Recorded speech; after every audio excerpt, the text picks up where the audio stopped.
Now, in the last election, just concluded elections, you were seen touring from one place to another. Absolutely hectic trips that you made. What did you learn? Because people were touching you. We saw people touching you, people, trying to Hugging touch you, me, hugging yeah. you.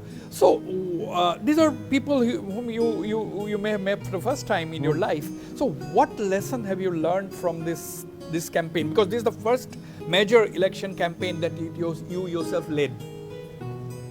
I'll tell you one thing. This entire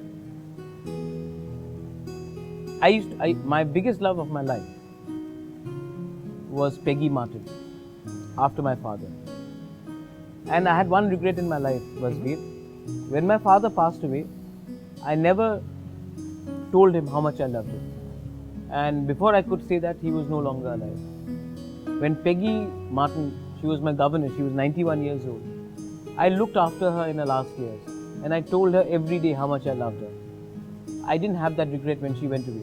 The people, it is better to tell people how much you love them than regret never having told it before it's too late. So now I know my health is not the best.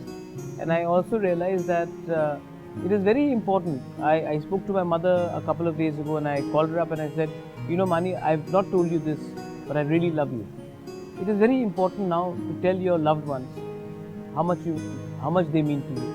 So now I do it. I don't have a wall. I don't have a pretension. If I see a old lady or if I see a young man, he wants to hug me, I will go and hug them. If they want to kiss me, I'll reciprocate as well. I think प्यार देने से कोई छोटा नहीं बनता.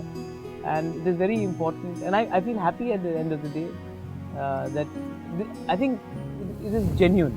Right. And I think that is where I've stopped becoming a leader. I've become more of a person who wants to give more. So that is it. Where is this philosophical trait in you coming from? I think it comes from the various hours I've spent in the library, the books, me meeting people from different parts of the society. When I meet you, I learn something. When I meet the people behind the camera, I learn something. When I go to a village, when I meet an old lady who has probably not had the meal, but it packed me something so that I can eat something on my way ahead. You learn a lot. I've learned from my friends in Shillong who are not necessarily from aristocratic families. Right. So you learn. And philosophy only, your outlook to life only improves when you remain humble